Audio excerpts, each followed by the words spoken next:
Hello everyone, and welcome to the latest event in the What It Takes series. This is what it takes to form healthy habits in 2023. My name is Ben Gardner. I'm a reader in psychology here at the University of Surrey, and I've spent the last 15 years researching habits and habitual behaviour. Now, my research focuses on trying to understand what habits actually are, why we have habits, how our habits determine our behaviour, how to make habits, how to break habits. And I've recently launched the Habit Application and Theory Group, which sits within the Department of Psychology here at the University of Surrey. Now, we've got a really good lineup for you today. We've got 4 speakers who will be discussing how habits form, as well as their work in exercise, healthy eating and sleep. Now, by the way, if you have any questions, please post them in the Q&A box, and we'll do our best to get through as many of them as we can in the second half of the session. This webinar is being live recorded, and a link will be shared after the session. Okay, so why are we focusing on habits? Let me just share my screen, pull up my presentation.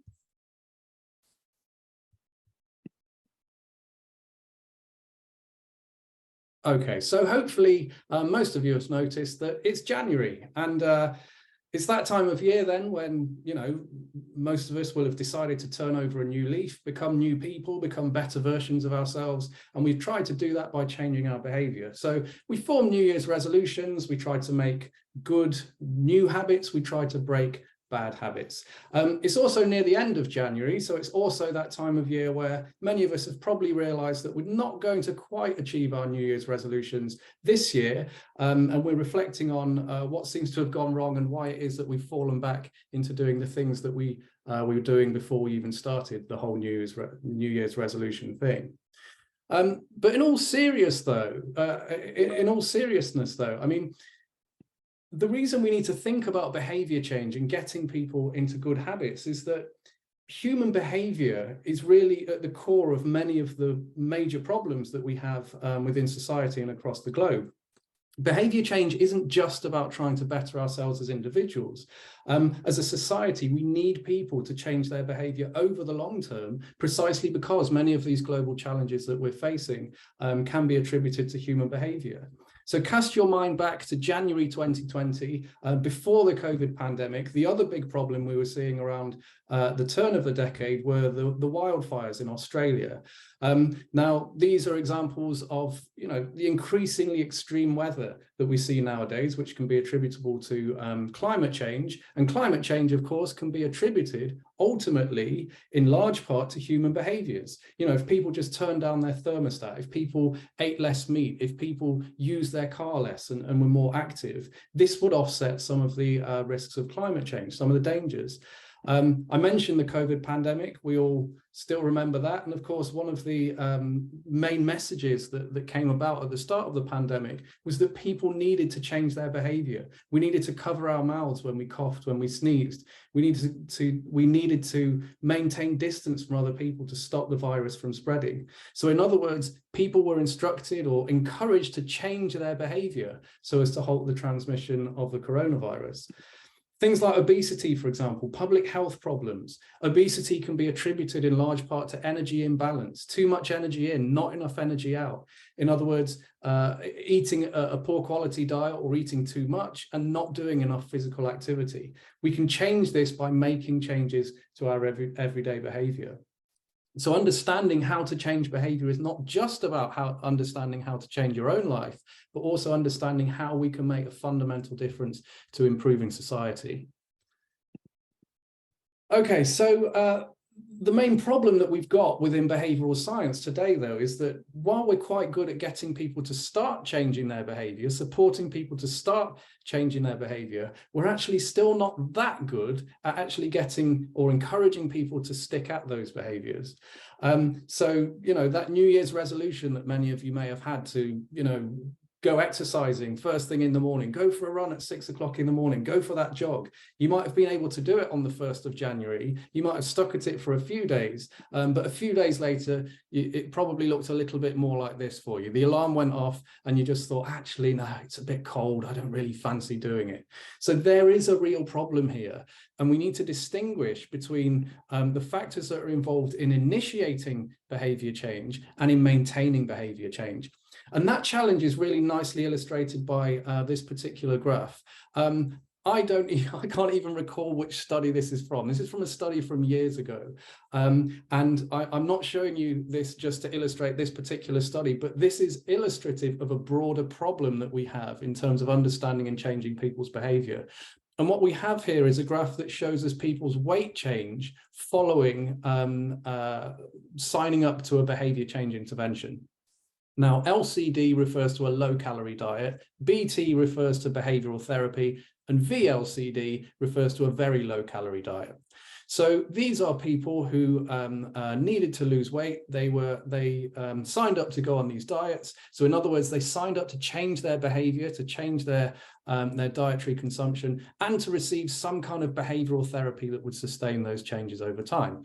And what we see is that before they received their treatment, there'd been no weight change, obviously, so that puts them on 0. Immediately after receiving their treatment, both groups had lost a significant amount of weight. So this was around 17 kilos dropped among those in the very low calorie diet. But the point of showing you this is, look what happened over time.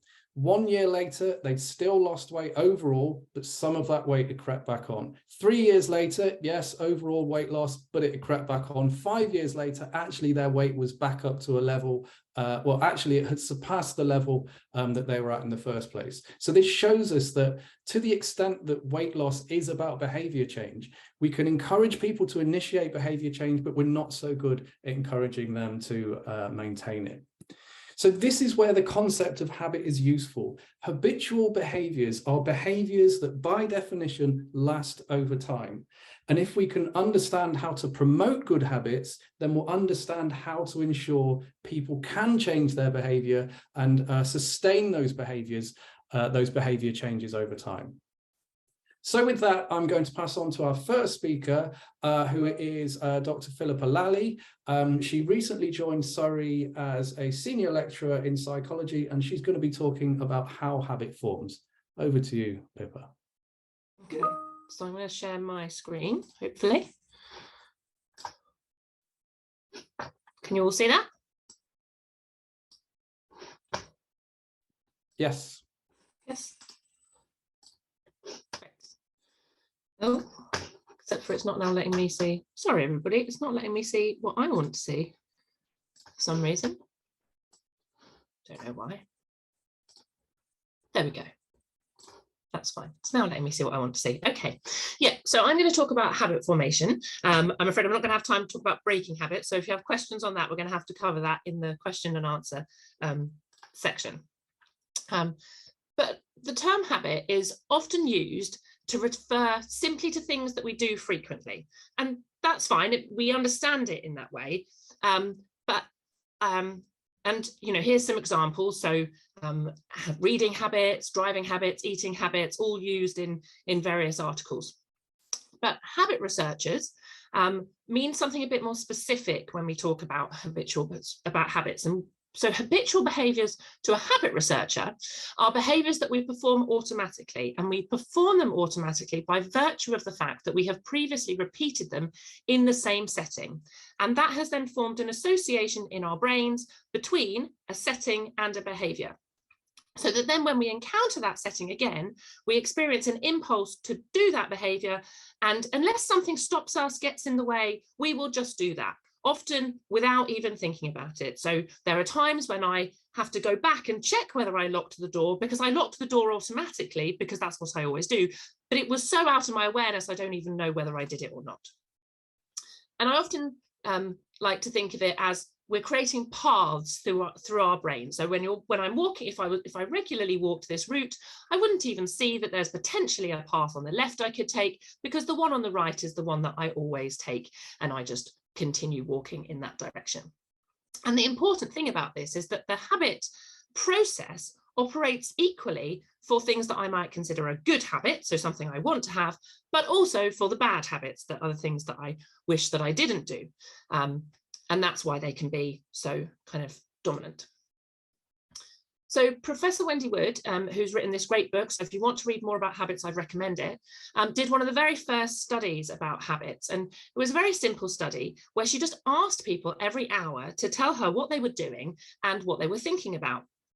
Because the idea is that if you are doing things habitually, you're probably not thinking about the thing that you're actually doing, you're thinking about something else, which is actually a really good thing, because if we didn't have habits, we'd be forever deliberating about things that we actually don't want to be thinking about all the time. So it frees up mental capacity, which is good.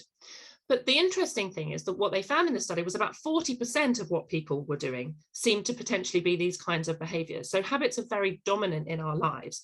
And that's why we kind of need to take a step back and think about the habits we have and work out whether they are the ones that we want to have or not. So how do you form a habit? Well, in theory, it is really, really easy. You've got to work out what habit you want to have. So what behavior you want to do, in what situation you want to do it. It needs to be something that's slightly rewarding, and I'll get onto that in a second. And then basically you just do it and do it and do it and do it and do it and do it and do it and do it. It's easy. You just have to do it, and then it will form a habit. Over time, you will form that association between the situation and the behavior until it becomes automatic. But how many times? So that was quite a few times I clicked, but how many times do you actually have to do it for it to become a habit? And that was a question we set out to answer in a study that I did quite a long time ago now. So it's published in 2010 with some colleagues at UCL. And we asked 96 students to choose a healthy eating, drinking, or exercise behavior that they wanted to form into a habit, and try to do that every day for 12 weeks. And then they logged into a website, told us whether they did it, and answered some questions about how automatic it felt. So this was a validated questionnaire that people fill in, and then they get a score. And so for the people that did it consistently enough that they kind of could form a habit, these were what their curves looked like. And we then statistically modeled the curve. So you can see that at the beginning, their automaticity scores over the days went up quite quickly. And then after a while, each repetition, you get to a point where it's as automatic as it's going to be. And each repetition doesn't increase that automaticity anymore. And so we considered the time it took them to get to that flattening off point as the time it takes to form a habit. And the average time in that study was 66 days, which is now, if you Google how long does it take to form a habit, you'll probably get the 66-day number. But what I always say is it was a small scale study, and what's important is that there was a very big range. So it went from 18 to 254 days. The study wasn't that long, but that was the modeled time it took. So it kind of quashed the myth that was prevalent at the time, that it was 21 days to form a habit. But importantly, it tells us that it can be very variable. So since then, we've kind of tried to understand a bit more about what can help us form a habit, how to form them quicker. So there are a few things I'm going to try and run through super quickly. So one of the things is that you need to plan carefully. So as I said, you've got to choose what you're going to do and when you're going to do it. So rather than having some big overarching goal of increasing your fitness, you need to think about how you're going to do that, when you're going to do exercise, what exercise you're going to do. Make a very specific plan. And then tracking, so this is a tick sheet here, tracking can help you just to note whether you've done it each day and adjust your plans as you need to. You might need to create a preparation habit. So do you need to have a habit for your habit? So do you need to prepare on a Sunday night, for example, get all your running clothes ready so that then on a Monday morning you can go for that run, rather than on a Monday morning going, oh, I don't know where my stuff is, and then it's easy for it not to happen. And then the reward component. So I said, we know from the neuropsychology literature that if something is rewarding, so if something is enjoyable to you in the moment that you do it, or very, very soon afterwards, that's what helps form that mental association. So trying to form a habit for something you hate doing is really difficult. So try to choose things that you actually do enjoy in the moment.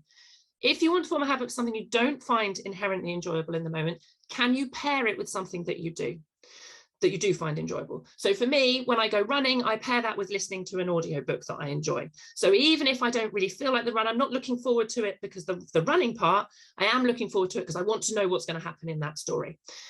And there are lots of ways that can be applied to various things in your life. So that's kind of a challenge for you. Think how you could group things together.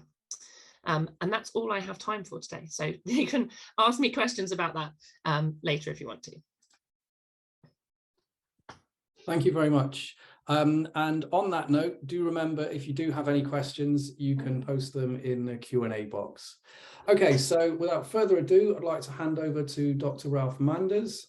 He's a lecturer in exercise physiology, and he's the program director of the Sport and Exercise Sciences program here at Surrey. And he's going to be talking to us about physical activity habits.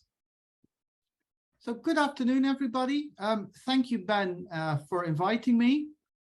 And I want to talk to you in the next couple of minutes a little bit about physical activity. And Phillippa has set up lots of what I want to talk about really nicely.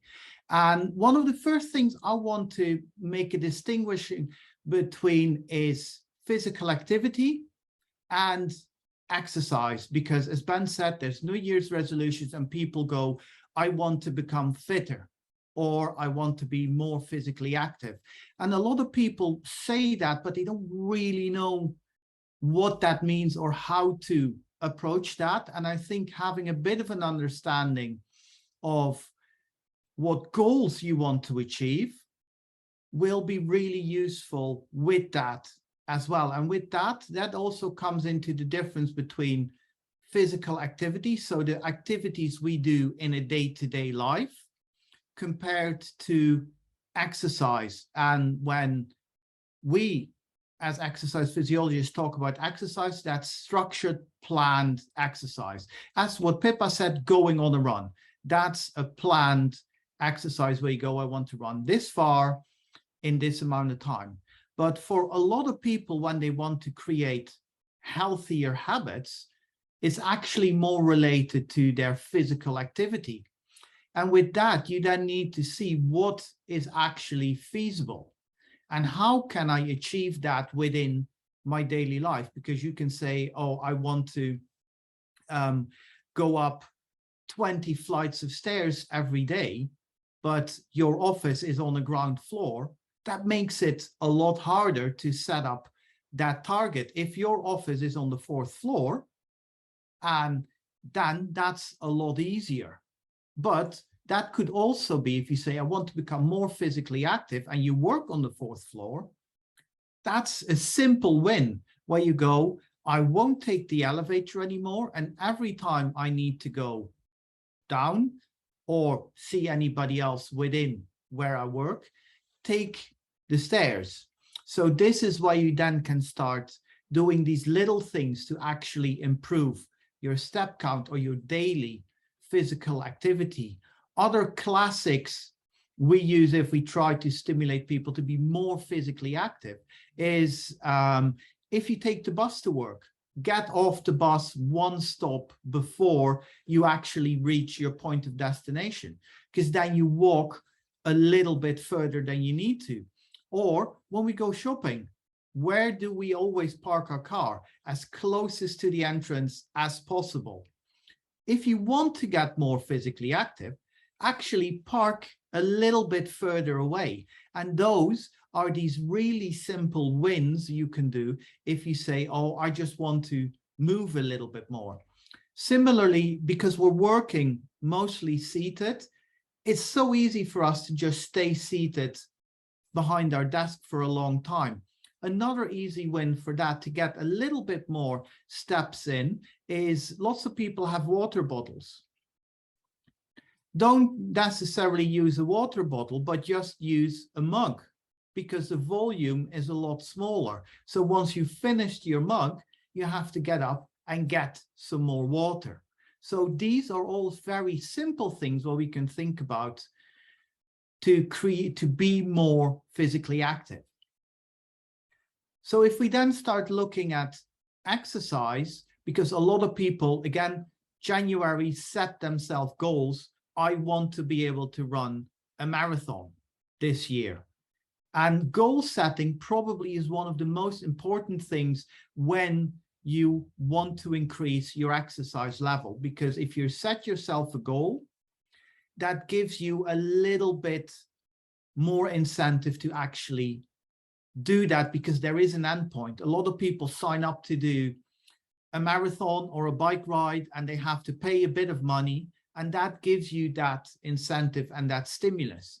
But where a lot of people go wrong is actually setting a goal which is good, but also the goal needs to be feasible.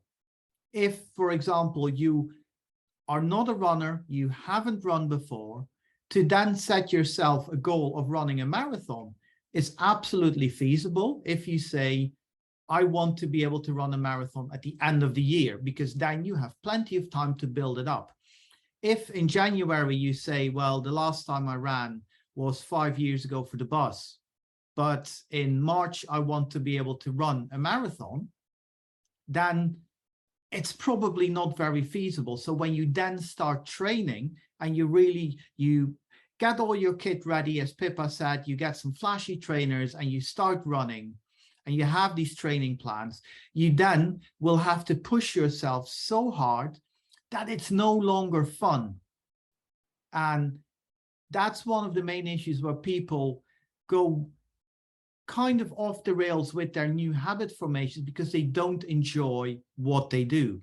If you have plenty of time to actually start building up the way you run and the distances you run, the times you run, you can keep it fun. You can listen to your audiobook. But if you know, well, I haven't run before, but this week I need to run 20 kilometers, that won't be fun because you'll have muscle soreness, your feet will hurt, all of those things. So you need to set achievable goals, but also think about what type of exercise do I like? Saying, I'd like to run a marathon is a really good goal, but if you like running, I really don't like running. So if I say I want to increase my activity level, I shouldn't set myself the goal, I'll start running. So think about that before you start developing or creating these exercise habits or even thinking about that. What do I like to do? Because people often ask me, what's the best exercise for me to do to lose weight, for example? And my answer is always the same. I'm probably always very frustrating to people when I say the one you like to do. Because if you like doing an exercise, it's much easier to get up at 6 in the morning to do that. If you hate it, it's so easy to then get your hammer out and smash your alarm. So those are just a couple of things, because my time is up, to consider about increasing your physical activity or getting more into your exercise. But if you have any more questions, of course, we can discuss that later on. And with that, I'll hand back over to Ben. Thank you very much. So now I'd like to pass over to Professor Jane Ogden, who's a professor of health psychology here at Surrey, who's going to be presenting work on eating habits.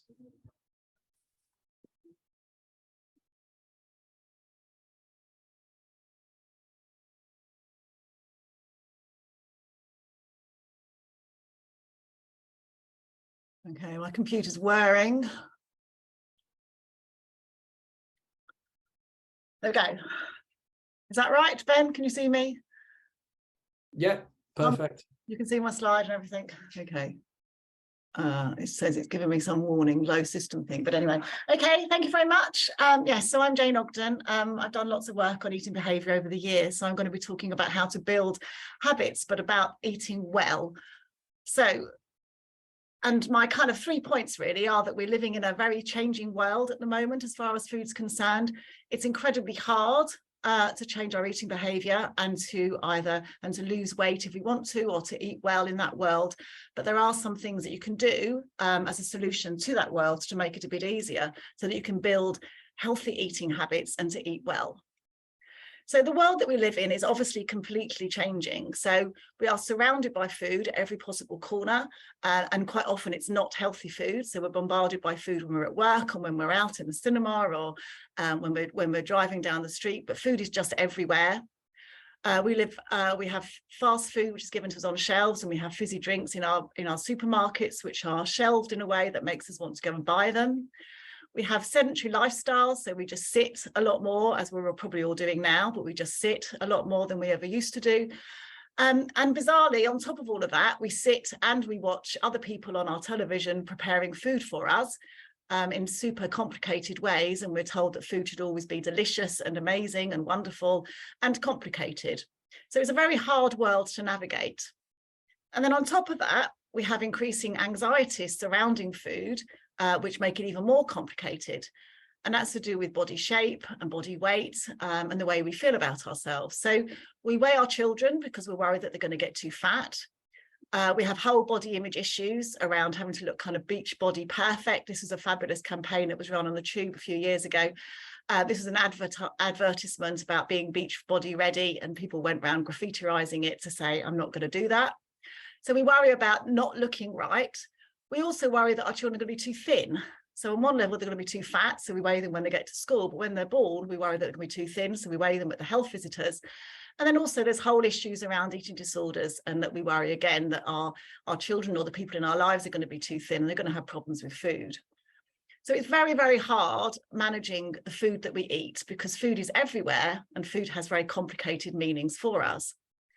So what we need to do is to learn to develop healthy eating habits. And I think that's about eating well.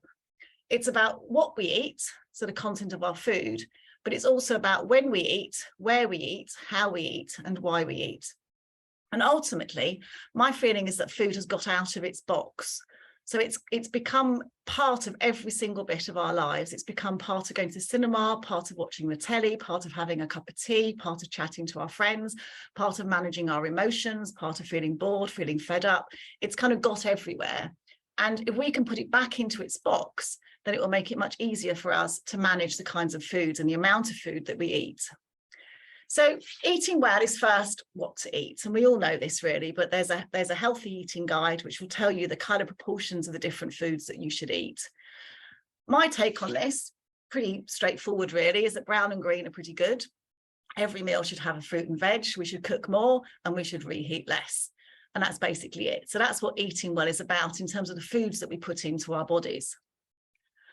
But more importantly, we have to work out how to do that in the world that we live in. So how do we eat well in the world that's around us? Well, first of all, we have to consider when we eat. And to build a good eating habit is you have to pin food to specific times of the day. So food's got out of its box, it's everywhere. And to manage when we eat, we have to pin it to specific meal times. So food is breakfast, lunch and dinner. We don't snack in between. We plan when we're going to eat. We plan what we're going to eat, and we try and be hungry before we eat. But food has a meaning. Food means meal times, and that timing means that we can start to control food and get it back into its box. We then have to control where we eat. So food is triggered by certain situations. It'll be triggered by memories of certain places that we've eaten or certain people that we eat with. But we need to again pin food to a meal place. So that meal place can be at the table in the kitchen, it can be the common room at work, or it can be the cafe that we go to at the weekends. But if we can pin food to a time and to a place, then it starts to become a repetitive behaviour which no longer occupies all different areas of our lives. And then what we have to do is to pin food to certain ways of eating, how we eat, thinking about how we eat. And so what we have to do is we have to eat mindfully. And when we're eating, we don't just eat accidentally, we don't eat mindlessly when we're sitting in front of the telly or when we're in the cinema or when we're chatting to a friend or having a cup of tea, but we eat mindfully, and therefore we eat thinking, this is my lunch, I'm having my lunch, this is my lunch, I'm having my breakfast, this is my main meal.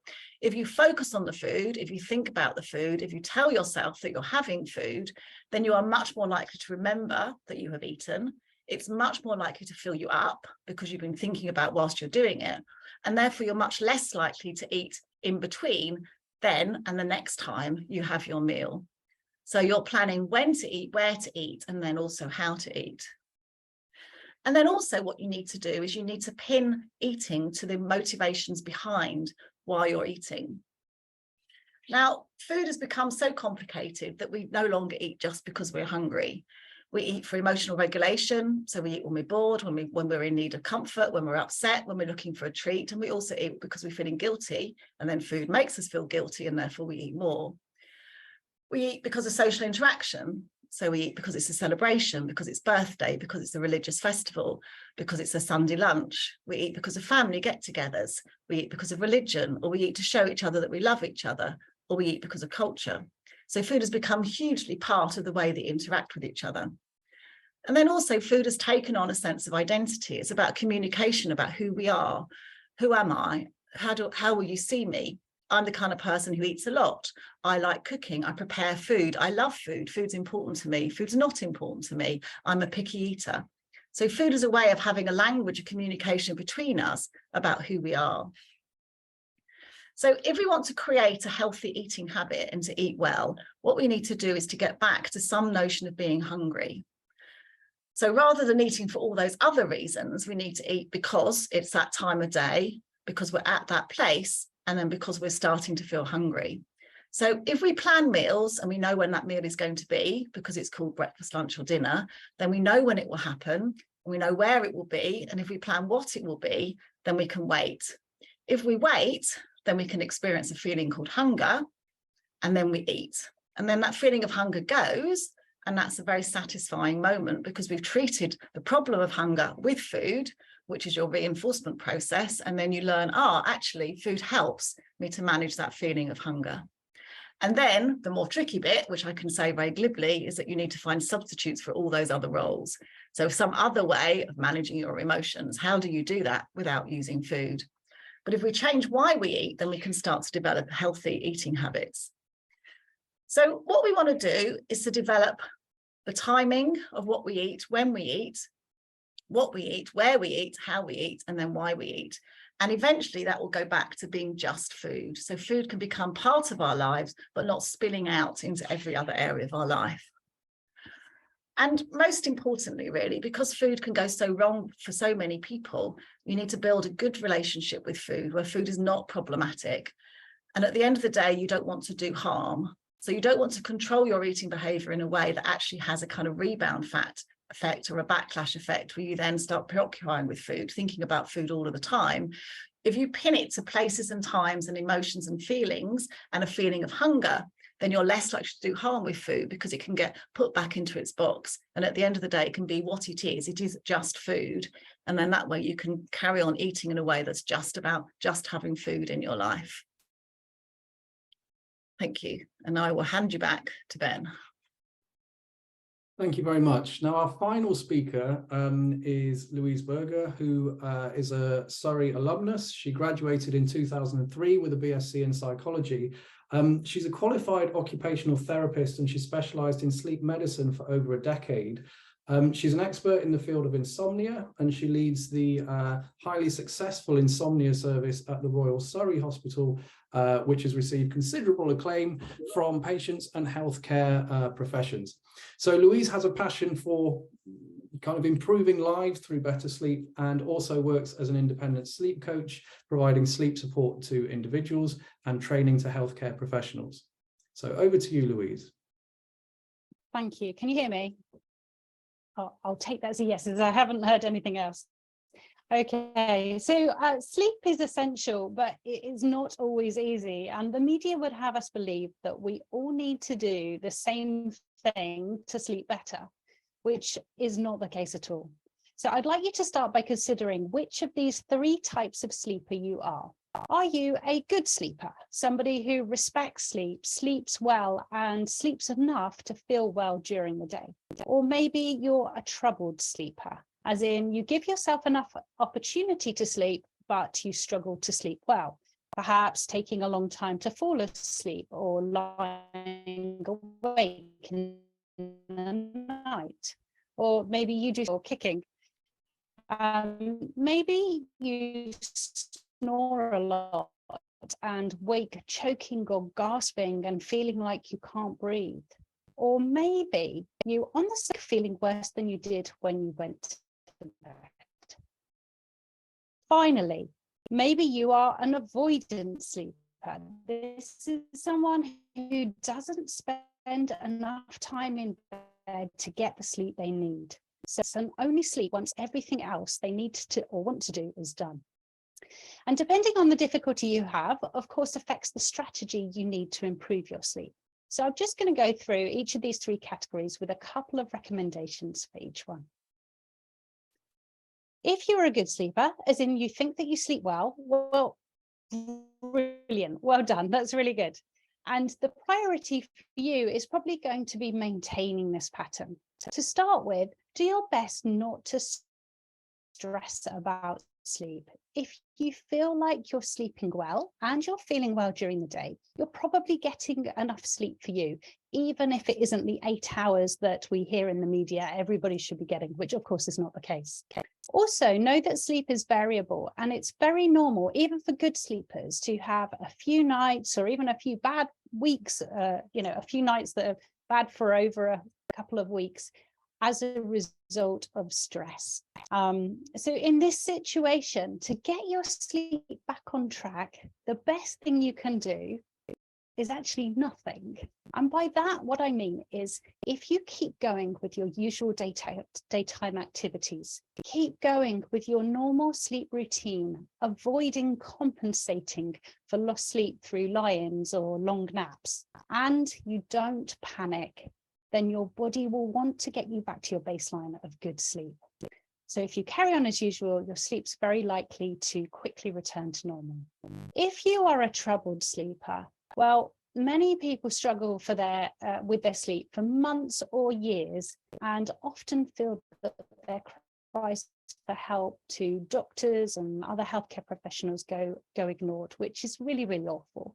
And they often feel like there's absolutely nothing that can be done to help their sleep, whereas this is not the case. There are over 80 different sleep disorders, but the biggest two are insomnia, as in a long-term and regular difficulty falling or staying asleep, or sleep apnea, which is where the airway repetitively collapses, preventing breathing through the night, multiple times through the night. And so if you think that you've got a sleep disorder or even a major sleep problem, and you've been told that you just have to put up with it and live with it, this really isn't the case. For insomnia, we have a very effective behavioural treatment, which addresses unhelpful thoughts and uses sleep science to guide actions which reset the sleep system. This is called CBT for insomnia. It's very different to CBT for anxiety or depression. And it can be accessed through self-help books and apps, or a referral to a clinic like ours at the Royal Surrey Hospital.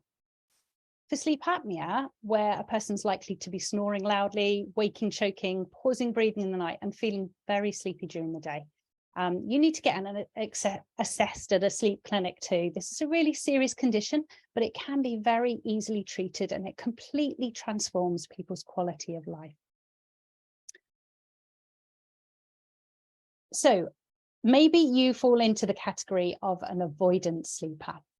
We have a new term that's emerged over the last few years, which is called revenge bedtime procrastination. This is essentially where people are staying up later, cutting their sleep short, as they don't feel like they have enough time in the day to relax or have their me time, as it were. Now, if you don't get enough sleep, it will affect your performance, motivation, concentration, emotional regulation, physical health, and even your ability to empathize. So it has a big impact on relationships too. Now, if you fall into this category, I'd love you to do an experiment over the next couple of weeks where you commit to going to bed just 30 minutes earlier. Of course, it may be that ideally you need a few hours more, but it's absolutely best to start small and to see how that goes. Now, if you sleep 30 minutes longer, it will pay off throughout the entire next day. So that's around about a 3,002% return on your investment, which in my mind is really, really good. And the other thing you can do at bedtime is, when it gets to your time that you've decided to go to bed, rather than thinking, oh, I've got to go to bed now, change that to, I get to go to bed now. This changes how you respond physiologically and also mentally to the thought of bed. And your mind is far less likely to create obstacles and get in the way of you doing that action. Okay, I'm going to hand back to Ben. Thank you for listening. Brilliant. Thank you all very much. Now, we do have the Q&A, so I'm going to go straight to those. By the way, apologies for some of the sound problems. I think there was a connection issue on the last presentation, but let's go straight for it. So I'm going to pitch this one to Jane. Someone has asked, there were articles in the press this week from food watchdogs recommending that we stop bringing cakes into the office. So is office cake a health hazard or a mood booster for a grey month? Okay, yes, no, that got serious front page spread, didn't it? And everyone was talking about it. I think that there's probably somewhere in between the two extremes, really. I mean, I think it's incredibly important to manage our health environments, our food environments. I agree with what was said, which is that people need to make good choices around food. That's really, really hard. Therefore, they need to be helped to make those good choices by not putting food around them in the way that it used to be. I mean, we used to have chocolates and sweets by the tills in checkouts. That's no longer there because we recognise that we need to make it easier for people to make better choices. And exactly the same as in our offices. There used to be sweet trolleys, cake trolleys. There used to be people literally going door to door selling cakes and sweets in our workplaces. And that's now been stopped. I think bringing in the odd occasional cake for someone's birthday, someone's promotion, something like that is absolutely fine. But I do think it's helpful to help people make better choices by not really having that around. So I wouldn't be the ban cake forever, but nor would I be the have cake around forever either. I think people just need those help, whatever they can be, to make them make better choices. And if that's not feeding them with cake when they don't want it, then that seems fine to me. Okay, thank you. I'm going to throw this one your way, Pippa. Do you develop better habits if you try and do it with a partner, or are you better off forming good habits by yourself? So I think it depends on the partner. So I said that you need to make the behavior as enjoyable as possible. So if you want to take up exercise and exercising with a friend is going to make it more enjoyable for you, then definitely that's a really good thing to do. And also sometimes having made a commitment to somebody else means you're less likely to not do it because you feel obliged. You're working for their benefit as well as for your own. So it can be a really positive thing, but you've obviously got to choose the right person, because if you're going to choose someone who's going to quit on you really quickly, then that's not necessarily going to be a positive thing. So you might then need a kind of backup habit for if your friend lets you down, how are you going to do it? But yeah, social support and using other people to help you can be a really positive thing. Okay, thank you. Now I'm going to stop answering these in order because that nicely segues into a question about how you encourage children to try new things, especially if your adult partner is very fussy himself. Getting a sense of slight frustration with that one. This one came up during your talk, Jane, so I think this is a food question. So how do you encourage children to try new things? The most important thing you can do as a parent is to just role model. So your partner might be picky, but if you eat with your children and you eat the food that you want them to eat, and when you're eating it, you make positive noises about that food, saying this is crunchy, this is tasty, I like this. Probably not this is healthy, because health means nothing to children, but about the positive things of the food. And then if you have food and you have good conversation, good chat, good fun while you're eating that food, eventually they will actually copy you. So the first thing is to be a good role model. The second thing is just to give it to them. Children cannot eat the food that they're not actually offered or isn't available. So make sure that you have the foods in their environment that you want them to eat. So buy it and give it to them, and then eventually they will eat it. And then the third thing is to just use the right language. So don't pressurize children into having it. Don't punish children because of food. Don't make it into a conflict. Don't argue about it. Just give it to them, smile, make it associated with you as a smiley person that's going to do it, eat it, make lovely noises about how crunchy, how tasty it is, use the right words, and eventually they will just copy you. Okay, thank you. And while we're talking to you, I'm going to ask you the question that someone asked with regards to your 4 simple rules for what makes for good food, good eating. Is it still bad to reheat home-cooked food?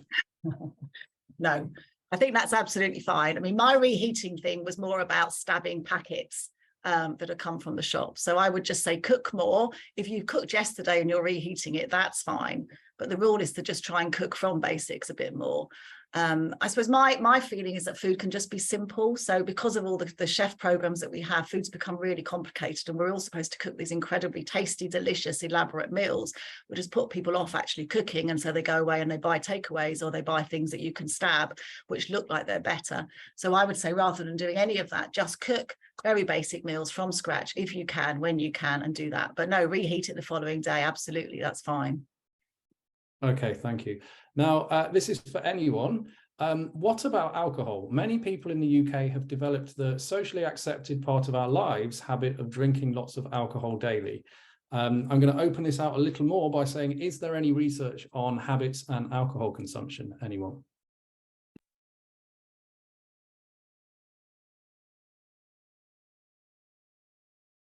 I was just going to throw in probably an obvious one, but in terms of sleep, alcohol tends to be quite unhelpful. It may enable somebody to relax more, but typically produces more light quality, light sleep, less deep sleep, so reduces quality overall. I mean, maybe if I can also just chip in, I think, that alcohol is exactly like any other habit, is that it's also associated with different places. So you will have people that you drink with, you'll have places where you drink in, and you'll have situations where you drink after. So people will pair food and drink together. They'll pair their friends or their partner and drink together. They'll pair a pub and drink together. So drinking is triggered by those kinds of cues in our environment, exactly the same as any other habit is. So I'm guessing if you want to change your alcohol habits, then you've got to, ditch the pub, ditch your friends, ditch your partner, or try and rebuild your life so that you don't have those kind of triggers. And even very simple things, you'll drink the drink that's available to you. So if you've got a large glass, you'll fill it with wine and you'll drink the wine that's in that large glass. So if you buy a smaller glass, then you'll drink less wine. But it's very much around it being triggered in our environment and the things and the people around us. Okay, thank you. We're getting lots of food and sleep questions coming in, so I've purposely found an exercise question for you, Ralph. Is there an optimum time of day to exercise? Yoga before bed, for example? There probably is, but again, that's really dependent on you as a person. If you, in the morning, when you get out of bed, if you're then really awake and feel stimulated to do your exercise, then I'd say do the exercise then. If you much rather prefer to do the exercise at the end of the day, do it then. And again, that is finding when, not only which exercise works for you, or when does it work for you. So I personally prefer to work out before I start my workday, whereas others that I know rather do it at the end of the day. And it doesn't mean that the workout is less efficient if I do it in the evening, but for my habit formation, I might be more inclined to skip it after work, or just think, oh, I do have to, because we're in marking season, I have to finish these scripts marking, and then I'm going home, and then I'll just skip my exercise session. Then it's a lot easier to actually not stick with my habits. Whereas if I do it early morning and it's the first thing I do, it works for me. So again, try and find when works for you. Okay, thank you. There's a question here for Louise. It's from someone who says that they don't believe they can sleep without sleeping tablets. They've been addicted for almost 30 years, very highly strung. They've tried everything, but they haven't tried CBTI. So can you please advise on how to find out about your CBTI course? Yeah, absolutely. I'd say go to the Royal Surrey website and put in insomnia into the search engine. You'll find a page which relates to our service, and with some FAQs and what we do with people. There's information there for the GPs on how they can refer. There's also linked to a podcast, which is essentially just a one-off talk that I produced, 30-minute talk, which gives people some really good signposting on sleep and insomnia. Okay, thank you. This is a question for either Louise or Jane, or both of you. What recommendations do you have for both sleep and food consumption for shift workers, particularly night work? Who wants to start? Do you want to go first, Jane? Well, you go first, Louise, because it's okay. I'll add it in. Yeah, so I think, shift work is just really, really difficult. Essentially, as humans, we are meant to sleep at night and be alert during the day. So it's almost always a really big struggle. There are certainly things that people can do depending on their shift work pattern. And that's where it's difficult to give just general advice, using light to be able to optimize their alertness overnight, but also to help them with sleeping well afterwards. Yeah, hard to give specific advice. I'd say be careful about any decisions you're making round about that sort of 3, 4, 5 a.m. because our prefrontal cortex, which is responsible for impulse control and problem solving, is not active at all at that time. So we make super bad decisions around then, and they're very emotionally based. And check out a lady called Carolyn Schur, Carolyn with a C, and Schur is S-C-H-U-R. She's a sleep specialist specializing in shift work. Yeah. So, I mean, just to add on to that, exactly, we will make bad decisions when we're tired, when we're stressed, you know, even if we've got a hangover, if we drunk too much, all of that time makes us make bad decisions. And if you're a shift worker, then you're trying to make decisions at times of the day when you're not at your top capacity for doing that. So, I mean, the trick to try and get over those moments is always just a plan. So to make the decision before that time, if you're going to have some strange meal in the middle of the night, don't wait to that middle of the night to make that plan, because then you'll go to the canteen and you'll buy the least healthy thing that's available to you. But plan beforehand. So at another time of the day, when your capacity is a bit greater and you can make a better decision, plan what you're going to eat, make that plan, either write it down on a piece of paper, write it on your desk, or make the food there and then and take it with you. And then at that moment when you're choosing what to eat, you don't have to make the decision there and then, it's already been made for you. And the more you can do that, then the better the decisions are made, because they're made in advance of the time when you're probably going to make bad decisions. But it's so hard being a shift worker and being out of sync with everybody else in the world, and particularly if you're then going back through your front door and managing a family and everyone else who's on a kind of daytime schedule. But the biggest thing you can do is just to try and plan and be super organized. Okay, thank you. The questions are coming in thick and fast, but we only have around 8 minutes left. So I'm just going to scan through these and find some key questions. This one for you, Pippa, a question that hasn't been covered today. How do you go about breaking a bad habit? Okay, so first of all, you've got to work out what your habit is. So you've got to try and identify for yourself what is the cue to that bad habit. So we're assuming that we're talking about a bad habit as in not just a behavior that you don't want to do, but one that you are doing because it's an automatic thing, because it's a habit. If you can avoid that cue entirely, that's by far the simplest thing to do. Just stop encountering the cue, and that should stop that behavior from, well, it will stop that behavior from happening automatically. You would then have to intentionally choose to still do that in a different situation, which is a slightly different thing. If you absolutely can't do that, the cue is something, you know, it's something in your life that you can't avoid, you need to then think about whether you could potentially substitute the behavior. So can you do something else? Because it's easier to do something than to not do something. So can you choose something else you could do to replace the thing that you're doing that you don't want to do? And then it's a matter of trying to choose something that is as rewarding as possible. So it's hard if you are trying to replace eating chocolate with eating apples. It is hard because inherently you like eating the chocolate. So the best thing to do is remove the chocolate. So the cue might still be there, but remove so make it so the behavior option isn't there. Change your environment if you possibly can by removing the cue or removing the option for the behavior. But if not, try to make the new thing as rewarding as possible. So if you're trying to change an unhealthy food for a more healthy food, at least choose the more healthy food that you like the most. And then try and make sure that you don't forget, keep doing it. And then in the end, hopefully the new one will become, the new habit will dominate over the old. Thank you. Now, we've had 2 questions about this that I'm going to throw to you, Jane. How do you stop yourself from eating so many crisps? Or how do you reduce your crisp eating habit? Well, that's very precise. 1, don't buy them, I guess. So when you go to the supermarket, just don't go down the crisp aisle. Before you go to the supermarket, make yourself a shopping list and don't put crisps on it.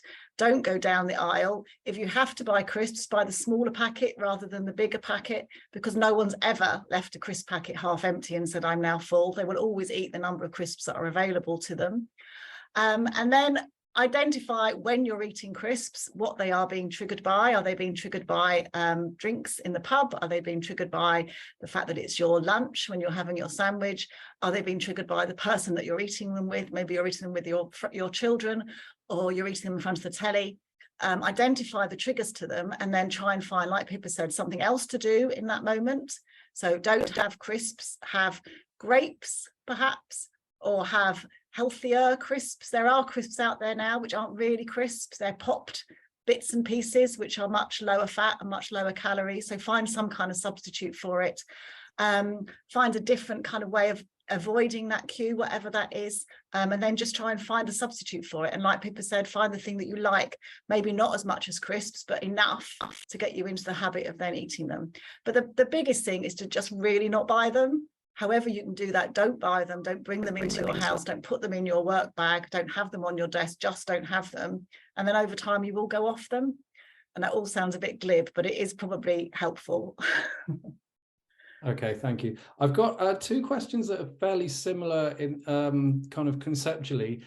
How do you change your habits, or how do you change your habits when your environment is very negative? So one person asked, for example, if your family members cook a lot of unhealthy food and they want you to eat more too. Someone else said, how do you build a good habit with sleep if your partner is preventing you from sleeping on time? So I'll throw that open to anyone. Well, I could just very quickly chip in, but I'm doing some research on this at the moment as well, which I think is really interesting, about how sometimes partners can be quite negative social support and they feed us. So food particularly, but I'm guessing also sleep is exactly the same, functions within relationships. So you eat together, you go to bed at the same times together, you have the same kind of lives together. So it definitely functions in a family relationship. If one person wants to change, then the other person actually can try and sabotage that, because they don't want to have to change their life. Why would they have to change their diet for you? Or why would they have to change when they go to sleep for you? So they can actually sabotage your behavior. If that is the case, then you need to have a proper conversation and say, this is what you're doing to me. It's not social support. I want to really, really change what I eat. And therefore I want us all to change. And however strong-willed you are, if you're trying to eat separately to the rest of the family, that's really hard to sustain. So it does have to be a family thing, and you have to get everyone on board. And I guess the way to do that is to put out the motivations for it. So if you've got health issues, then you put those on the table and say, I actually have a serious health issue. Look, this is making me feel rubbish. I am feeling rubbish about myself. I'm feeling unhealthy. I need you to help me to change. And we need to all do this together. So you need to get them on your side. But very often partners, families will sabotage any attempts that you try and make at good behaviour. Yeah, I think I'd have a similar conversation with anybody asking that in clinic, having a conversation with your partner, potentially putting it forward as an experiment. Look, I want to experiment with doing things differently to see how that impacts me. And the benefit of that is, if it helps my sleep, it is absolutely going to help our relationship, because I will feel less irritable, I'll feel happier, I'll be more motivated, I'll have more time to give to you. So sometimes leveraging on the benefits that can be gained from that, and the other partner is going to gain from that as well. Okay, thank you. Our time is almost up, but I think we have time for one more question. By the way, there was another question that came in about crisps, but I'm going to just park that for now. This one is, I think, for you, Pippa. What words of advice would you give to someone who has fallen off the proverbial wagon? Interpret that as you wish, but over to you. So if you have started on a habit formation journey and you have started doing something in a particular situation, you will have started forming those mental associations. So even if you've now stopped, that's still there. Those links are still there. So if you start again, you're not starting from nowhere. You're already a bit way along the path. So take that as a positive and just get going again. Just do it, just like forming a habit in the first place. Yeah, unless you need to revise your plan. So if it's that your plan wasn't great, think it through and work out what's going to fit better in your life. But you can do it. And don't worry. Don't beat yourself up if you miss a day. It's fine. And just to add to that, blame someone else other than yourself. Don't internalize it. Don't think I'm rubbish, I'm useless, I fell off the wagon. Think that's because that person gave me a drink, that person gave me some food. That's because that person out there, that situation out there was the problem, not yourself. So don't self-blame, don't feel rubbish, don't lower your confidence, your self-efficacy, or whatever you want to call it. Just think, right, okay, I've done really well so far. This was just a slip. Now I can carry on doing what I was doing before. Yeah, and maybe if I can chip in with that as well, there's something I see a lot with people as well, is you don't have to be good 100% of the time, because you can't watch everything you eat and do all the exercise you need to do 100% of the time. Give yourself maybe 1 or 2 days where you say, okay, I am allowed that bag of crisps. Then at the weekends, if you say during the week, I'm not allowed my crisps or my chocolates, but then over the weekend, I kind of can reward myself. Of course, then don't eat 3 massive bags of crisps, but try that a little bit as well. And then you might not see it as much as falling off the wagon, where you know, well, okay, I can have little slip-ups if generally 80% of the time I am achieving what I'm doing, then you're not falling off the wagon. Okay, thank you. I'm going to have to wrap up now because we've actually gone over time. Thank you all very much for your presentations, for your talks, and thank you all for attending. Now, before you go, there is a short survey that we'd ask you to complete to get your views on this event, and I believe there's going to be a link to that will be put in the chat box. Yes, that's there now, and apologies to those 10 of you who posted questions but we didn't get around to answering. But yes, do please join the survey, but that's it from us. Thank you very much for attending.